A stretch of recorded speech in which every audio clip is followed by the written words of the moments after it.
तो hello my dear students, my dear friends, कैसे हैं आप सभी लोग। उम्मीद करता हूं आप सभी लोग बहुत अच्छे से होंगे, आपकी पढ़ाई अच्छे से चल रही होगी। तो गाइस, मैं चित्रांश दादिच आप सभी का हार्दिक स्वागत करता हूं आज की इस कक्षा के अंदर, आज की इस क्लास के अंदर। So most welcome all of you. चलिए, तो कल हम लोगों ने स्टोरी देखी और कल तक की जो स्टोरी हम लोगों ने देखी उसमें पूरी गांव की बात चल रही थी। भाई, गांव में क्या हुआ क्या नहीं हुआ, किस तरीके से वो रहते थे, किस तरीके से दादी जो है पोते को तैयार करती थी। स्लेट के बारे में हमने बात की। दादी के बारे में बहुत चारित्रिक विशेषताएं हमें देखने को मिली कि भाई वो बताती थी कि कैसे जब वो छोटे थे किस तरह के खेल वो खेला करती थी। ये सारी की सारी चीजें हम लोगों ने कल बहुत अच्छी तरीके से समझी है। ठीक है, आज हम लोग इसका सेकंड पार्ट देखने वाले हैं। Line to line and word to word explanation का सेकंड पार्ट शुरू कर रहे हैं।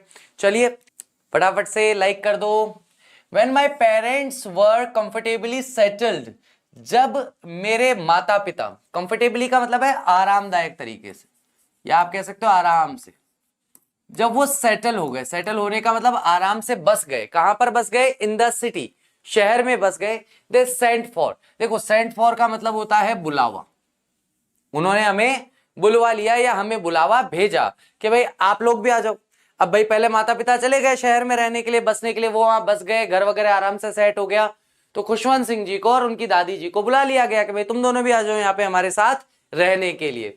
That was a turning point. बस यहां से कहानी मोड़ ले लेती है, यहां से कहानी में एक महत्वपूर्ण मोड़ आ जाता है। और वही एक टर्निंग पॉइंट था, एक मुख्य बिंदु था उनके जीवन में, उनकी दोस्ती में। किन दोनों की दोस्ती में?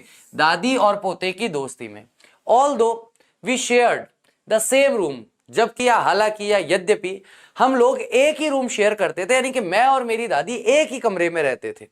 माई grandmother no longer came to school with me, लेकिन अब मेरी दादी माँ मेरे साथ स्कूल नहीं आती थी। नो लॉन्गर का मतलब अब नहीं आती थी। I use to go to an English school in a motor bus, तो मैं एक अंग्रेजी माध्यम का जो विद्यालय होता है, इंग्लिश मीडियम स्कूल जो होता है, वहां पढ़ने के लिए जाता था एक मोटर बस में। मोटर बस इस तरह की होती है, स्कूल बस होती है ना, उसके लिए मोटर बस कहा गया। तो इस तरह की एक स्कूल बस में मैं स्कूल पढ़ने के लिए जाता था। There were no dogs in the street, सड़क पर कोई कुत्ते या डॉग्स नहीं हुआ करते थे।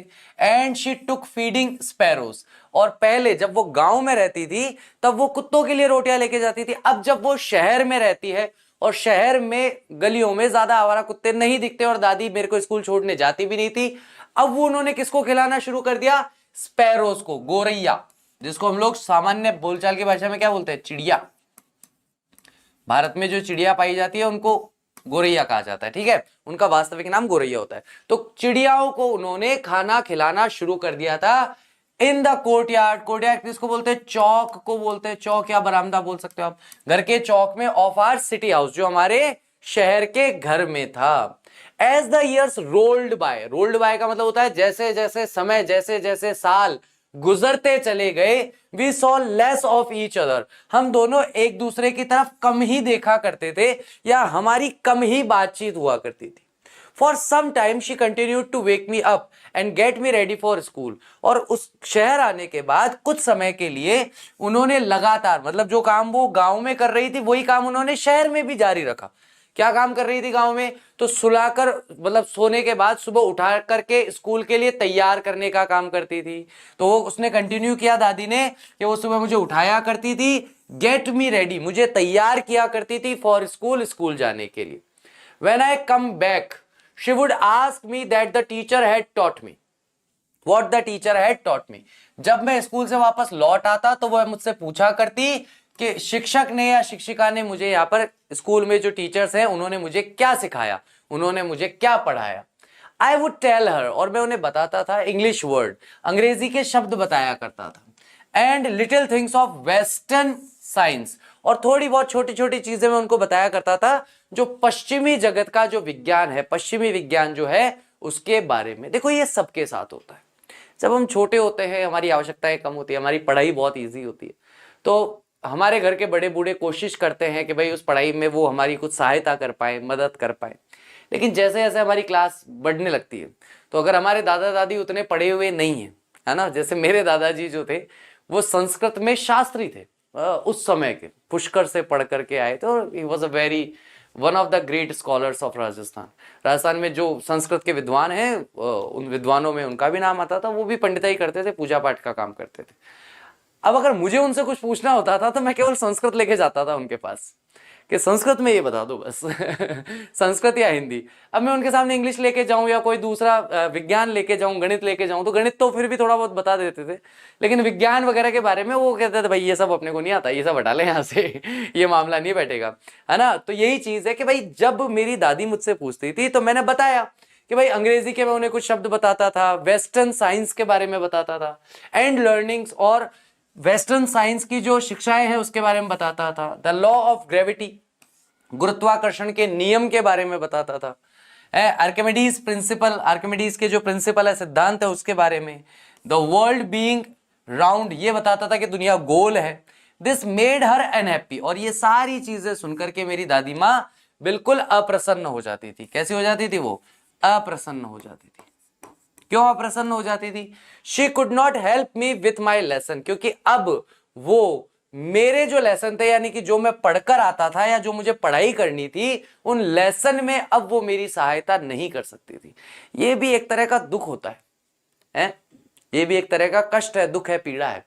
आप में से कई सारे लड़के हैं या लड़कियां हैं, लड़कियां अगर मम्मी का घर के काम में हाथ बटाती है, या लड़के जो है अपने पिताजी के व्यवसाय में या खेती के काम में या जानवरों की देखरेख करने में अगर आप उनका हाथ बटाते हैं, किसी दिन अगर आप बीमार हो जाए और आप अपने माता पिता को अगर काम करते हुए देखें और आप उनका हाथ नहीं बटा पा रहे, आप उनका सहयोग नहीं कर पा रहे उसके उस काम में जिस काम में आप रोज सहयोग करते हो, तो एक दुख महसूस होता है, एक पीड़ा महसूस होती है कि अरे यार मैं पहले कितना मैं इनकी हेल्प करता था, लेकिन अब मैं हेल्प नहीं कर पा रहा हूं। तो यही चीज जो है उन्हें अनहैप्पी कर देती है। साथ ही साथ she did not believe in the things they taught at the English school, मतलब ये जब सारी चीजें उन्होंने सुनी, ये सारी चीजें सुनकर के उन्हें विश्वास ही नहीं हुआ कि ये अंग्रेजी माध्यम के जो विद्यालय हैं, ये इंग्लिश स्कूल जो हैं, यहां पर ये सारी चीजें उनके बच्चे को पढ़ाई जा रही है, उनके पोते को पढ़ाई जा रही है। एंड वॉज डिस्ट्रेस्ड, और ये सब जानकर वो बहुत ज्यादा दुखी थी।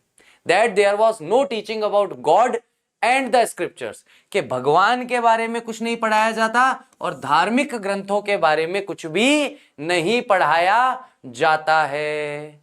ठीक है, तो ये देख करके उन्हें बहुत दुख होता था कि भैया स्कूल में बच्चा जा रहा है, पता नहीं क्या कुछ पढ़ा रहे हैं, ना कुछ भगवान के बारे में बताते हैं, ना कुछ धर्म ग्रंथों के बारे में बताते हैं, क्योंकि उनके बचपन में जब वो स्कूल गई थी तब उनको यही सारी चीजें सिखाई गई थी।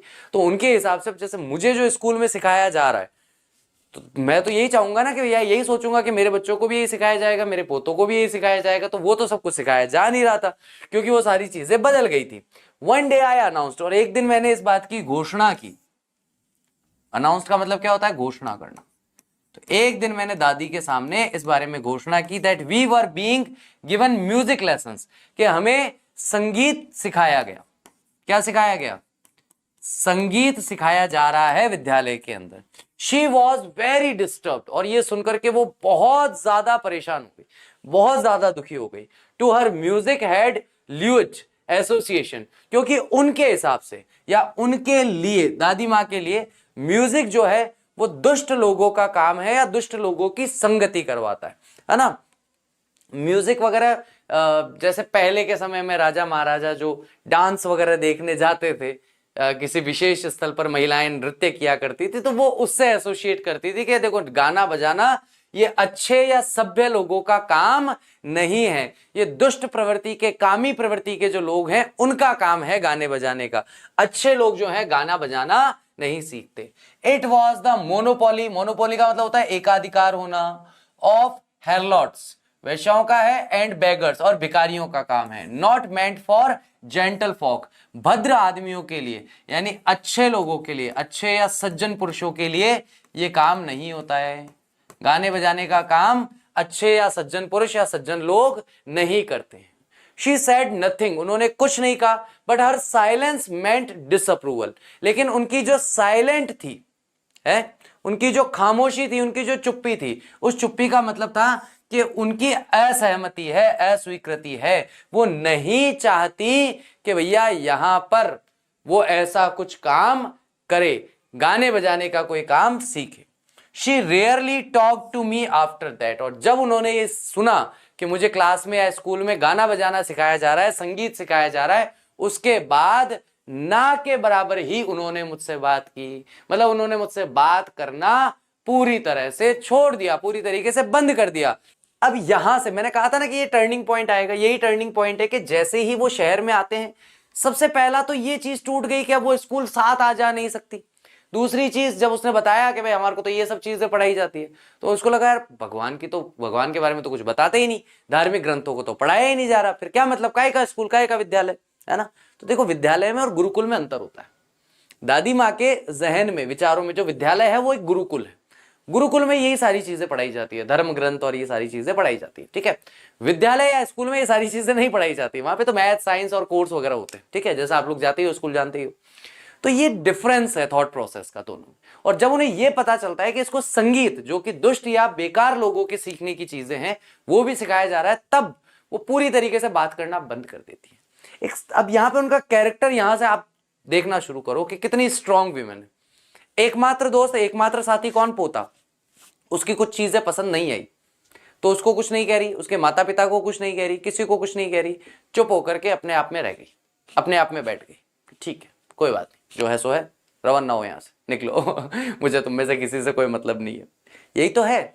सामान्यतः हम लोग क्या करते हैं, हम यहां पे क्या गलती करते हैं, कोई भी व्यक्ति ऐसा कोई कार्य कर रहा है जो मेरे मन का काम नहीं है, या कोई ऐसा कार्य कर रहा है जो काम मुझे पसंद नहीं है, मैं उससे लड़ने लग जाऊंगा, मैं उससे झगड़ने लग जाऊंगा, मैं उसे बदलने की कोशिश करूंगा। नहीं, जो मुझे पसंद है, जैसे मुझे पसंद है वैसे कर, ऐसे ही करो इस काम को। और खास करके अगर आप घर के बड़े होते हो तो आप अपनी जिद, अपनी जबरदस्ती अपने घर के छोटे मेंबर्स पे थोपने का प्रयास करते हो, और यहीं पर पारिवारिक कलह या पारिवारिक कलेश शुरू हो जाता है। जबकि समझदारी क्या है, जो खुशवंत सिंह जी की दादी जी हैं, उसे समझदारी कहते हैं कि भाई जमाना बदल रहा है, समय बदल रहा है, और बदलते समय के साथ चीजें भी बदलेंगी। वो अगर उन बदलती हुई चीजों के साथ सहमत नहीं है तो वो चुप करके बैठ गई, लेकिन वो किसी को कुछ नहीं कहती है। तो ये एक तरीके से एक सीख मिलती है हमें इस चैप्टर से कि भैया दुनिया में, आपके जीवन में ऐसा होगा ही होगा कि सारी चीजें आपके अनुसार हो जाए, ऐसा कभी नहीं होगा। सर्वस्व प्रतिकूलम सुखम कभी नहीं हो सकता कि सभी चीजें हमेशा आपके अनुकूल चलेगी, जैसा आप चाहोगे वैसे ही चलेंगे। दुनिया है, जगत है, लोग हैं, सबकी अपनी अपनी इच्छाएं, अपनी अपनी प्रायोरिटीज है। कई चीजें वैसे भी होंगी जैसे आप नहीं चाहते, लेकिन अगर आप चाहते हैं कि आपके मन में, आपके जीवन में, आपके परिवार में शांति बनी रहे, तो आपको दादी जी वाला रास्ता अपनाना पड़ेगा। कि ठीक है, जो है जिसको जो करना है करो, मेरे मुंह मत लगो ठीक है। चलिए, When I went up to university, और जब मैं यूनिवर्सिटी में गया, I was given a room of my own, मुझे अपना स्वयं का एक अलग कमरा दिया गया। The common link I have, शानदार सेंटेंस, मेरा favourite sentence. The common link of friendship was snapped। अब जो एक कॉमन लिंक था, एक जो कॉमन लिंक था मेरी और मेरी दादी की दोस्ती का, वो भी टूट गया, वो स्नैप हो गया। कैसे टूट गया वो? क्योंकि भैया पहले मैं और दादी एक साथ ही रह रहे हैं, दिन रात सुबह शाम एक साथ, स्कूल जाना है आना है तो भी एक साथ, गांव की बात कर रहा हूं। शहर में आने के बाद अब दादी आ जा नहीं सकती, लेकिन कम से कम एक कमरे में रह रहे हैं तो सुबह शाम की हाय हल्लो नमस्ते तो हो ही जाती है, एक दूसरे को देखना हो ही जाता है। अब खुशवंत सिंह जी यूनिवर्सिटी में आ गए हैं, बड़े हो गए हैं, तो उनको एक अलग कमरा दे दिया गया। अब दादी का कमरा अलग है, खुशवंत सिंह जी का कमरा अलग है। अब उनका आमना सामना भी ना के बराबर होने लगा है, तो दोनों के बीच में एक जो कॉमन लिंक है, दोनों के बीच में जो कॉमन लिंक है वो लिंक भी टूट जाता है। ठीक है। My grand mother accepted her seclusion with resignation. मेरी दादी मां ने इस एकांत को, इस अकेलेपन को समर्पण की भावना के साथ स्वीकार कर लिया कि अब उनको अकेलेपन में रहना पड़ेगा, अब उन्हें अकेलेपन से जूझना पड़ेगा। ये जो निर्णय था खुशवंत सिंह जी के माता पिता का, उस निर्णय ने दादी को अकेला छोड़ दिया, एकांकी छोड़ दिया। और दादी मां ने भी किसी से लड़ाई झगड़ा नहीं किया, किसी का विरोध नहीं किया, समर्पण कर दिया, आत्मसमर्पण कर दिया, सरेंडर कर दिया कि यार ठीक है, जैसा तुम बोलो वैसा ठीक, दूसरा कमरा जा बेटा दूसरे कमरे में रह, कोई फर्क नहीं पड़ता। She rarely left the spinning wheel to talk to anyone। और वो अपनी फेरने वाली जो माला होती है उसे ना के बराबर ही, रेयर का मतलब होता है ना के बराबर ही छोड़ा करती थी किसी से बात करने के लिए। मतलब अब जब उसे समझ में आ ही गया है, दादी माँ ने अपनी इस डेस्टिनी को स्वीकार कर लिया कि मुझे अकेले ही रहना है, जब तक इस संसार से मेरा जाना नहीं होगा तब तक अगर मुझे अकेले ही रहना है तो ठीक है ना, अकेले ही। अपने आराम से बढ़िया माला पकड़ी, दिन भर सुबह शाम दिन रात माला फेरी, बात खत्म। वो ना के बराबर ही रेयरली अपनी माला को छोड़ती थी किसी से बात करने के लिए, वरना उन्होंने सबसे बात करना बंद कर दिया था, गुस्से में नहीं है। ऐसा नहीं है कि दादी माँ के मन में बड़ा कोई गुस्सा था कि मैं किसी से बात नहीं करूंगी, माला फेरूंगी, ऐसा नहीं, गुस्से में नहीं। लेकिन अब वो किसी से कुछ चाहती नहीं, no expectation from anyone.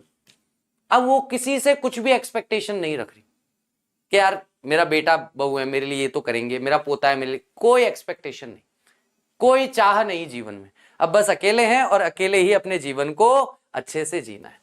From sunrise to sunset, सूर्य उदय होने से सूर्यास्त होने तक, she said bye her wheel, वो अपनी इस माला के पास बैठी रहती थी, स्पिनिंग, माला घुमाती रहती थी, एंड रिसाइटिंग प्रेयर्स, और प्रार्थनाओं को, मंत्रों को जपती रहती थी, दोहराती रहती थी। ठीक है, ठीक है क्या?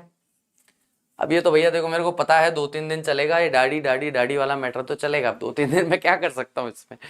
कुछ लोगों को लग रहा है कि सर दाढ़ी चली गई, बढ़िया हुआ, आप ठीक लग रहे हो। बहुत सारे को लग रहा है सर पहले ठीक लग रहे थे, बड़े अजीब लग रहे हो। तो देखो सबका अपना अपना नजरिया है ना। हमारे गुरुजी इसके लिए कहानी सुनाया करते थे, बहुत बहुत बहुत प्यारी कहानी है, छोटी सी कहानी है 2 मिनट की, है ना। बहुत प्यारी एक कहानी सुनाया करते थे कि जो चीज जैसे होनी है वैसे होनी है, लेकिन अलग अलग लोग उसे अलग अलग नजरिए से देखते हैं।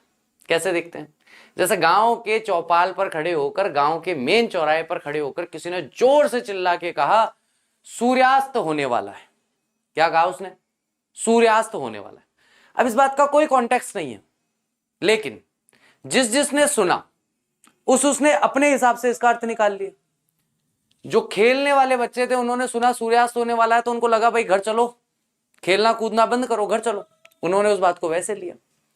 घर की गृहिणियां जो थी, महिलाएं जो थी, उन्हें लगा भाई सूर्यास्त होने वाला है, चलो भाई फटाफट सबको खाना खाने बिठाओ, खाना पीना करा करके सबको फ्री करो, क्योंकि अभी सूरज डूब जाएगा तो फिर अंधेरा हो जाएगा, खाने पीने की समस्या हो जाएगी। ये उस समय की बात है जब लाइट वगैरह ज्यादा नहीं होती थी, या दिए जलाकर काम चलाया जाता। जो ऐसे लोग हैं जो गांव में जो गोधूली का समय होता है, जिस समय में गायें भैंसे वापस घर आ रही होती है चर करके, उनको लगता है फटाफट इनको घर लेके चलो, दुआरी का काम खत्म करो, ताकि फिर आगे का काम देखने को मिले, है। ऐसे ही कोई लोग जो मादक पदार्थों का सेवन करते हैं, नशा वगैरह करते हैं, उनको लगता है अच्छा सूरज डूबने वाला है, चलो नशा करने बैठते हैं। एक वाक्य कहा गया सूरज डूबने वाला है, सबने अपने अपने हिसाब से अर्थ निकाल लिया। कहने वाले ने एक भी अर्थ नहीं निकाला, कहने वाले ने केवल इतना बोला सूर्यास्त होने वाला है। सबने अपने अपने हिसाब से उसका अर्थ निकाल लिया और सब अपने अपने हिसाब से उससे काम में लग गए। मुझे दाढ़ी बनानी थी, मैंने बना ली, बात खत्म हो गई। अब किसी को लग रहा है सर अभी अच्छे लग रहे हो, पहले बुरा लग रहे थे, बहुत बढ़िया, वेरी गुड। सर पहले अच्छे लग रहे थे, अब बेकार लग रहे हो, वेरी गुड। ठीक है सर, कटवाली क्या है, घर की खेती है, फिर उग जाएगी, कौन सी बड़ी बात है, वो भी ठीक है। जिसको जो अर्थ निकालना है निकाल सकते हैं। आगे बढ़ते हैं। Only in the afternoon she relaxed for a while to feed the sparrows, केवल मात्र दोपहर के समय में वो थोड़ा सा क्या करती थी, रिलैक्स करती थी, थोड़ा सा आराम करती थी। फॉर अ वाइल मतलब कुछ समय के लिए। टू फीड का मतलब खिलाने के लिए, स्पैरोज यानी चिड़ियाओं को खिलाने के लिए। तो एक रोटी का टुकड़ा, एक रोटी लेती, उसके छोटे छोटे टुकड़े करती और फेंकती, जिससे चिड़ियाएं उसे खा लेती। While she said in the veranda, veranda तो बरामदे को बोलते हैं, बरामदा, हिंदी में अपन बरामदा बोल देते हैं, इंग्लिश में वेरेंडा बोल देते हैं। तो वह बरामदे में बैठ जाती, बेकिंग द ब्रेड, ब्रेड का मतलब यहाँ क्या है, ब्रेड वो वाली ब्रेड नहीं है, वो रोटी को छोटे छोटे टुकड़ों में तोड़ती। Hundreds of little birds collected around her, और सैकड़ों की तादाद में जो पक्षी हैं उसके पास में इकट्ठे हो जाते।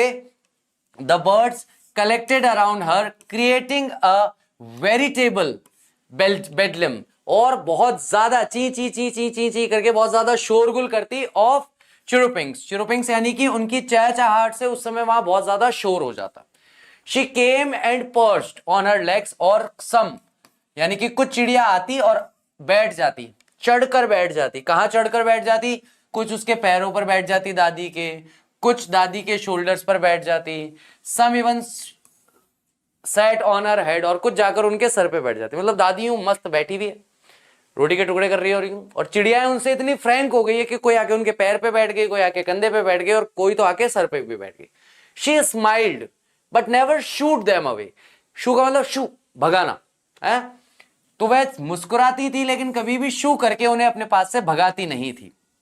It use to be the happiest half hour of the day for her. और ये जो समय था ये उनके पूरे दिन का आधे घंटे का सबसे खुशनुमा समय था। ये ऐसा समय था जब वो सबसे ज्यादा प्रसन्न रहा करती थी दिन भर में। ये आधे घंटे का समय था। When I decided to go abroad for further studies, जब मैंने तय किया कि मैं विदेश जाऊंगा अपनी आगे की पढ़ाई के लिए, I was sure my grandmother would be upset. तब मैं जानता था कि भाई दादी माँ जो है बहुत ही नाराज हो जाएंगी, अपसेट हो जाएंगी, परेशान हो जाएंगी। I would be away for 5 years, मैं 5 वर्षों के लिए जानने वाला था। एंड एट हर एज, और जो मेरी दादी की उम्र थी, वन कुड नेवर टेल, कोई भी नहीं कह सकता था। अब देखो यहां पर ना कहकर एक बात कह दी गई है कि कोई भी नहीं कह सकता था कि जब तक मैं वापस आऊंगा तब तक मेरी दादी मां जीवित रहेंगी या नहीं रहेंगी। One could never tell and at her age, और उनकी आयु में कोई भी कुछ भी नहीं कह सकता। कोई कुछ नहीं कह सकता मतलब कुछ नहीं कहा जा सकता कि मेरे लौटने तक वो रहेंगी या नहीं रहेंगी। But my grand mother could, लेकिन मेरी दादी माँ कह सकती थी। She was not even sentimental, वो इतनी भी भावुक नहीं थी, इतनी भी इमोशनल नहीं थी। She came to leave me at the railway station, वो आई और आकर के उन्होंने मुझे रेलवे स्टेशन पर छोड़ा। बट डिड नॉट टॉक और शो एनी इमोशन, लेकिन फिर भी रेलवे स्टेशन पर आकर के भी उन्होंने ना तो मुझसे बात की और ना ही कोई संवेदना, ना ही कोई इमोशन दिखाया। मतलब मैं मानता हूं यार, बुढ़ापा हो ना, जितना ज्यादा लोगों से लगाव होता है, जितना ज्यादा लोगों से आप एक्सपेक्टेशंस रखते हैं, जितना ज्यादा आप लोगों से जुड़ाव रखते हैं, जितने ज्यादा लोगों से जितना ज्यादा जुड़ाव है, वो सभी आपकी पीड़ा का कारण है, आपकी परेशानी का, आपके पेन का कारण बनता है। क्योंकि जो जुड़ाव है, जो लगाव है, जो पारिवारिक जनों का या अपने बंधुजनों का प्रेम है, बड़ा अजीब है, बड़ा विचित्र है। मैं तुमसे प्यार करता हूं, मेरे अनुसार रहो। माता पिता को भी यही लगता है, हम तुमसे प्यार करते हैं, हम तुम्हारा क्या बुरा चाहते हैं क्या, तुम वही करो जो हम चाहते हैं। बिल्कुल वैसा जीवन जियो, हर एक एक इंच अपना जीवन वैसे जियो जैसे हम चाहते हैं। और वैसा जीवन जीने में कई बार कई बच्चों को बहुत पीड़ा का अनुभव करना पड़ता है, बहुत गंभीर पीड़ा से, खास करके मानसिक पीड़ा से गुजरना पड़ता है। फिर धीरे धीरे परिवार के जन बढ़ते जाते हैं। फिर आप अगर अपने चाचा के, ताऊ के साथ रहते हैं तो उनके अनुसार जीवन जियो, क्योंकि वो आपसे प्यार करते हैं, आपके उनके इमोशनल कनेक्शंस हैं आपके उनके साथ।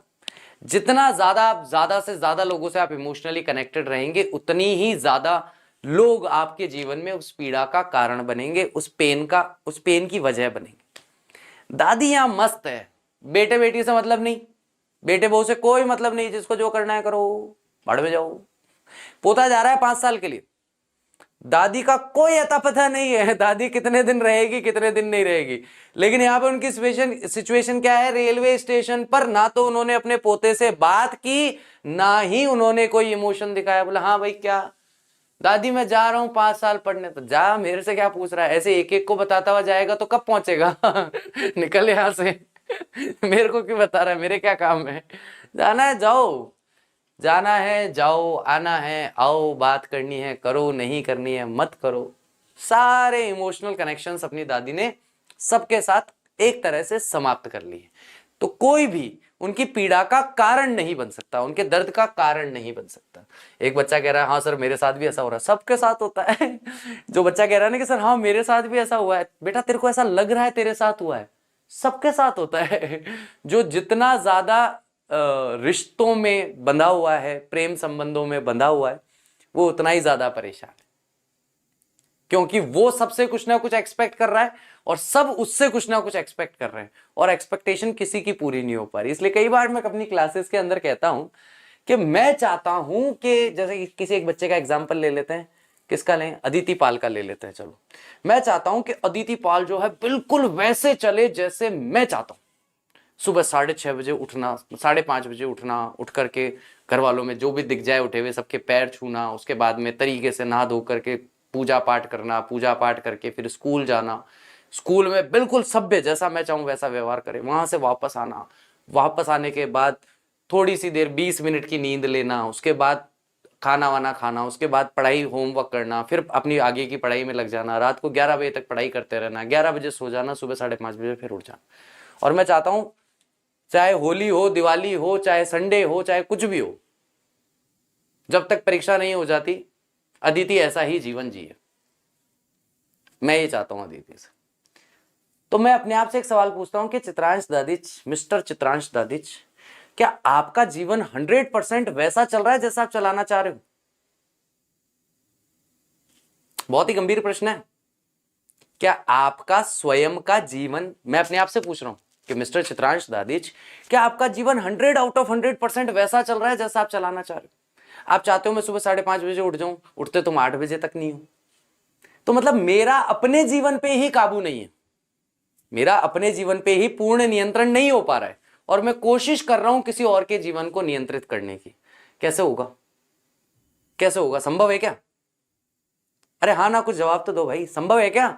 एक इंसान जो अपनी लाइफ को 100 आउट ऑफ 100% वैसे नहीं चला पा रहा जैसे वो खुद चाहता है, लेकिन वो दूसरे इंसान को वैसे चलाना चाह रहा है जैसे वो चाहता है, कैसे पॉसिबल होगा यार? मेरा एक्सपीरियंस अलग है जीवन का, अदिति का एक्सपीरियंस अलग है, मेरी एज अलग है, अदिति की एज अलग है, मेरे थॉट्स अलग हैं, अदिति के थॉट्स अलग हैं।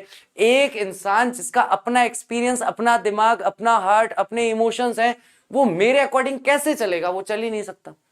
और उसकी छोड़ो, मैं तो खुद अपने अकॉर्डिंग नहीं चल पा रहा हूं तो मैं किसी और से क्या उम्मीद करूंगा कि वो मेरे अकॉर्डिंग चले? पहले मैं खुद तो चल लूं मेरे को तो ये चीजें थोड़ी सी कम समझ में आती है, पता नहीं, मैं इन चीजों को लेकर थोड़ा सा विद्रोही स्वभाव का हो जाता हूं।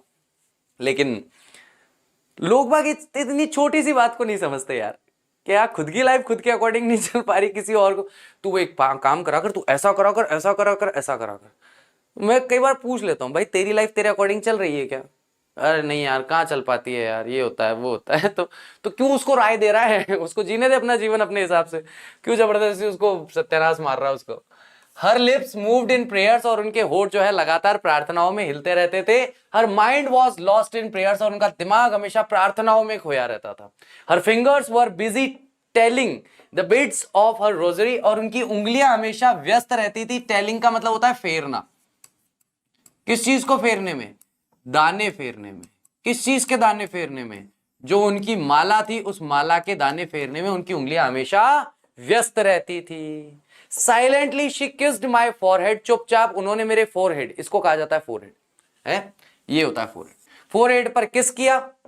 एंड व्हेन आई लेफ्ट, और जब मैं वहां से चला गया, I cherished the moist imprint as perhaps the last sign of physical contact between us. तो शायद तक ये आखिरी चिन्ह था, लास्ट साइन था फिजिकल कॉन्टेक्ट का, जो शारीरिक एक जुड़ाव या फिजिकल जो टच हो रहा था मेरे और मेरी दादी के बीच में, वो आखिरी जुड़ाव का चिन्ह मुझे प्रतीत हुआ, क्योंकि मैं जानता नहीं था 5 साल बाद में आऊंगा तब तक दादी रहेगी या नहीं रहेगी।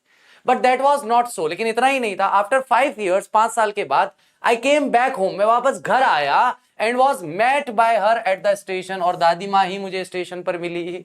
5 साल बाद जब मैं पढ़ाई करके वापस लौटा, तो ये अश्वत्थामा की छोटी बेटी अभी भी यहीं खड़ी थी लग रहा है ये चिर युवा है, चिरंजीवी है ये भी दादी। एक जो दादी 5, मतलब ये देखो कि जब ये छोटा सा बच्चा है, स्लेट पर लिख रहा है, तब भी दादी इतनी बूढ़ी है कि और बूढ़ी नहीं हो सकती। ये भाई साहब यूनिवर्सिटी पढ़ लिए, यूनिवर्सिटी पढ़ने के बाद 5 साल की पढ़ाई विदेश भी करके आ गए, अभी भी दादी खड़ी है। हाँ बेटा, क्या हालचाल तो यही बोलना पड़ेगा, दादी ऐसा लगता है अश्वत्थामा की छोटी बेटी है ना अश्वत्थामा मर रहा है, ना ये दादी मर रही है, दोनों के दोनों जिंदा ही खड़े हैं यहाँ पे। तो ये यहाँ पर भी बिल्कुल सही सलामत दादी उनको स्टेशन पर लेने आती है। She did not look a day older, और वो एक दिन भी ज्यादा वृद्ध नजर नहीं आ रही थी। She still had no time, है अभी भी उनके पास कोई समय नहीं था फॉर वर्ड्स, बातें करने के लिए।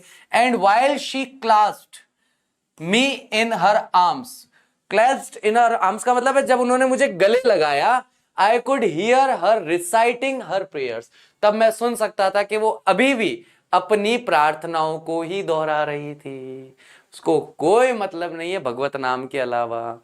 नेक्स्ट है, even on the first day of my arrival, जबकि जिस दिन मैं आया उस दिन पहले दिन भी her happiest moments were with her sparrows. तो मतलब पोता आया है 5 साल के बाद, लेकिन 5 साल के बाद पोते के आने पर भी सबसे हैप्पीएस्ट मोमेंट वो नहीं है कि जिस समय पोता आ रहा है।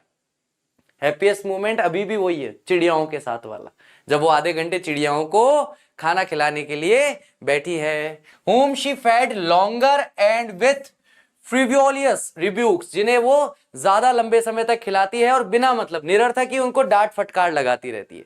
इन द इवनिंग, शाम के समय में, अ चेंज केम ओवर हर, अचानक से उनमें एक चेंज आया।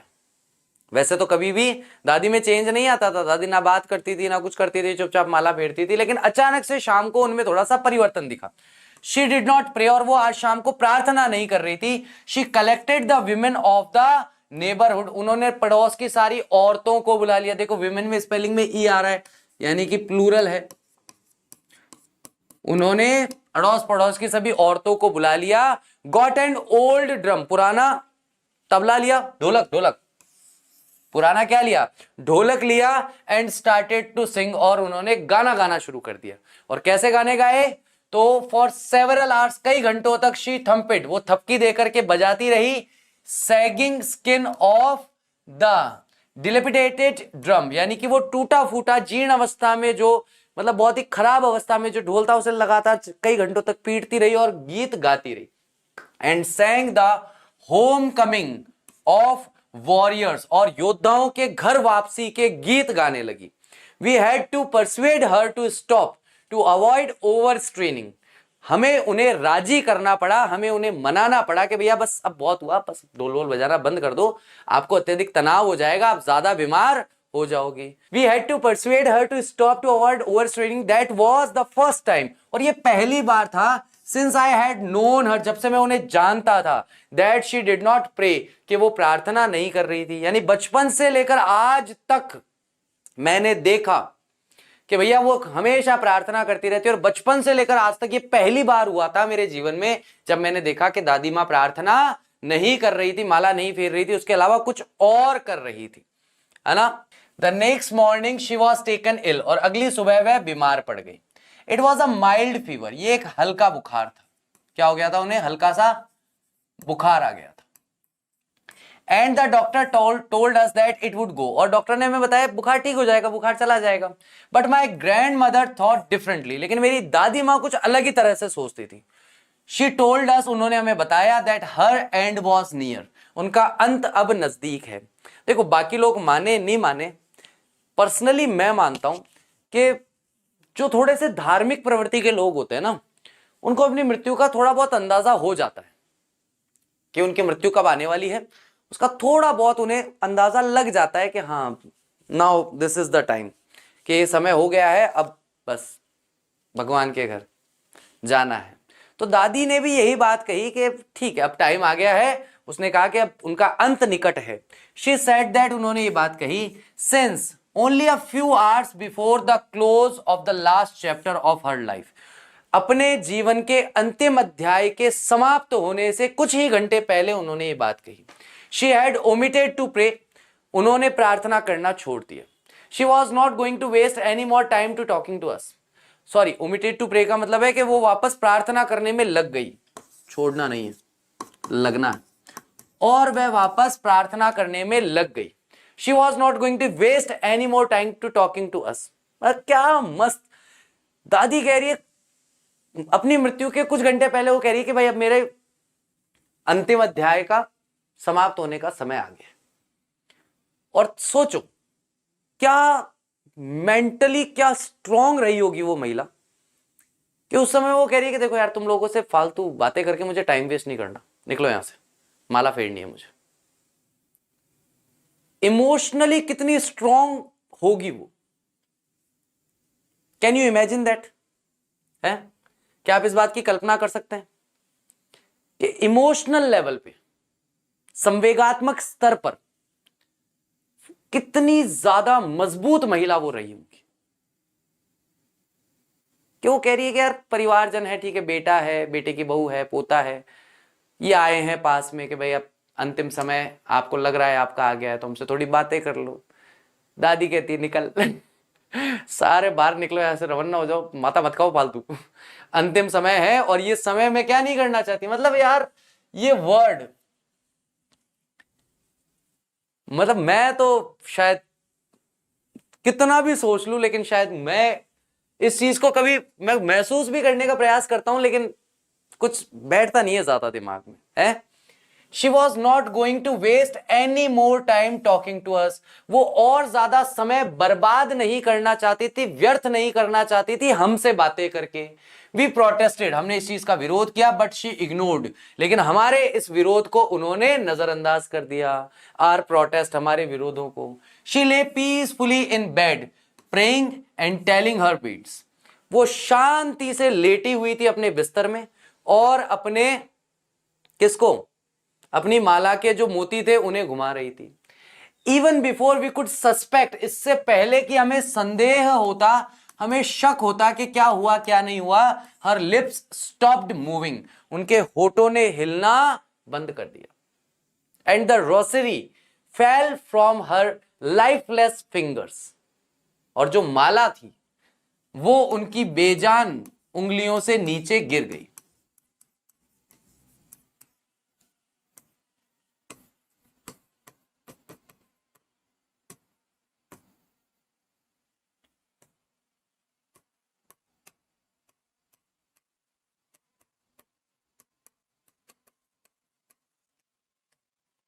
जो माला थी वो उनकी बेजान उंगलियों से नीचे गिर गई। A peaceful pallor spread on her face, और एक शांतिपूर्ण सन्नाटा, पीलापन उनके चेहरे पर छा गया, उनके चेहरे पर फैल गया। And we knew that she was dead, और हम ये जान गए थे, हम ये जान चुके थे कि उनकी मृत्यु हो गई। We lifted her off the bed, हमने उन्हें बिस्तर से नीचे उतारा। एंड एज इज कस्टमरी, और जैसा कि रिवाज है, laid her on the ground, उन्हें जमीन पर लेटाया। And covered her with a red shroud, और उन्हें लाल रंग का एक जो कफन होता है, जो मृतक लोगों को ओढ़ाया जाता है, उस लाल रंग के कफन से उन्हें ढका गया। After a few hours of morning, विलाप करने के, रोने के, शोक करने के कुछ घंटों के बाद, we left her alone to make arrangements, हम उन्हें अकेला छोड़कर चले गए कुछ व्यवस्थाएं करने के लिए। फॉर हर फ्यूनरल, उनके अंतिम संस्कार के लिए। In the evening we went to her room, शाम के समय में हम फिर से उनके कमरे में गए। विथ अ क्रूड स्ट्रेचर, अर्थी जिसको बोलते हैं, है ना, बांस की बनी हुई अर्थी होती है, उसको लेकर to take her to be cremated, कि उनका शव दहन संस्कार जो है वो किया जा सके उसके लिए। द सन वॉज सेटिंग, सूर्य जो है अस्त हो रहा था। And had lit her room, और सूर्य उस अस्त होते हुए, मतलब सूर्यास्त यहां पर एक तरीके से सिग्निफाइंग है कि सूर्यास्त हो रहा है, मतलब दादी के जीवन का सूर्यास्त हो चुका है, वो उस तरीके से बता रहा है। और उस अस्त होते हुए सूर्य की रोशनी दादी माँ के कमरे में और बरामदे में आ रही थी, जिसमें से एक लौ जो है गोल्डन कलर की वो चमकती हुई दिखाई दे रही थी। सूर्य की गोल्डन कलर की रोशनी वहां पर चमक रही थी। We stopped halfway to the courtyard, हम लोग हमारे चौक के आधे रास्ते में रुके। All over the verandah and in her room right up to where she lay dead and stiff wrapped in the red shroud, thousands of sparrows sat scattered on the floor. और आधे रास्ते में आकर चौक में बरामदे में जब हम रुके, तब हमने देखा दादी माँ के कमरे में, पूरे चौक में, पूरे बरामदे में, जमीन पर चारों तरफ हजारों की तादाद में चिड़ियाएं जो है वो फैली हुई थी और वहां पर बैठी हुई थी। और हम जहां पर वो लेटी हुई थी वहां पर भी, और जहां उन्हें ढक करके लेटाया गया था वहां पर भी। देयर वॉज नो चिरपिंग, किसी तरह की चहचहाहट वहां पर नहीं हो रही थी, किसी प्रकार की चहचहाहट वहां पर नहीं थी। We felt sorry for the birds, और हमें बहुत ही बुरा लग रहा था, हमने बहुत ही बुरा महसूस किया उन बर्ड्स के लिए। And my mother fetched some bread, और मेरी माँ जाकर कुछ रोटियां लाई फॉर देम, उनके लिए। She broke it into little crumbs, और छोटे छोटे टुकड़े करके उन्होंने उन रोटियों के बनाए। The way my grandmother use to do, बिल्कुल वैसे ही जैसे मेरी दादी माँ किया करती थी। And threw it to them, और ये रोटियां उनके लिए फेंक दी गई। But sparrows took no notice of the bread, लेकिन उन पक्षियों ने, उन चिड़ियाओं ने किसी भी तरह का कोई भी ध्यान नहीं दिया उन रोटियों पर। When we carried my grandmother's corpse, जब हम ले जा रहे थे मेरी दादी माँ के शरीर को ऑफ वहां से बाहर, they flew away quietly, तो सारे पक्षी, सारी चिड़ियाएं वहां से चुपचाप ही उड़ गए। Next morning the sweeper swept the bread crumbs into the dustbin, और अगले दिन सुबह स्वीपर वह व्यक्ति जो झाड़ू निकालने का काम करता है, स्वेप्ट, उसने झाड़ू निकाल करके जो भी ब्रेड के टुकड़े थे, रोटी के टुकड़े थे, उन सबको डस्टबिन में, कूड़ेदान में डाल दिया था। और इस तरीके से समय जो है वो निकलता है और दादी माँ जो है इस परिवार को छोड़कर हमेशा के लिए चली जाती है। तो सोचने वाली बात है, दादी माँ चाहती क्या थी? दादी माँ की ज्यादा कोई रिक्वायरमेंट, ज्यादा कोई डिमांड तो थी नहीं। वो बस अपने अपने बुढ़ापे के एकमात्र दोस्त के साथ रहना चाहती थी, जो कि खुशवंत सिंह जी स्वयं थे। केवल उनसे थोड़ा सा समय चाहती थी, उनके साथ समय बिताना चाहती थी, उनसे बात करना चाहती थी, पढ़ाई लिखाई में उनकी मदद करना चाहती थी। हमारे बड़े बूढ़े जो है वो भी हम लोगों से यही चाहते हैं कि हम थोड़ी देर उनके पास बैठ जाएं, थोड़ी सी उनसे बातें कर लें, उनके जीवन के जो अनुभव हैं उन अनुभवों से कुछ सीख लें, थोड़ी हंसी मजाक कर लें उनसे। तो उनका जो अंतिम समय, जो भी उनका समय बचा है, 4, 6 साल, 10 साल, 15 साल का, वो अच्छे से निकल जाएगा, अच्छे से बीत जाएगा। क्योंकि देखो, मैं एक चीज वृद्ध लोगों के बारे में बहुत अच्छी तरीके से जानता हूँ, खास करके उन वृद्धों के बारे में जो शारीरिक रूप से अक्षम हो जाते हैं, जिनको आप कहते हो कि जो बिल्कुल बेड पर आ जाते हैं। लास्ट टाइम आता है ना कि जब आप बेड से हिलना डुलना, उठना बैठना सब बंद है, खाना पीना सब काम जो है बेड पे ही होता है। बेड से स्वयं की इच्छा से बैठे भी नहीं हो सकते, बैठ भी नहीं सकते, करवट भी नहीं ले सकते। खास करके उन वृद्धों की बात कर रहा हूँ। उन लोगों के लिए जीवन का एक एक घंटा जो है ना, एक एक सप्ताह की तरह बीतता है। टाइम निकलता नहीं है ऐसी कंडीशन में, टाइम कटता नहीं।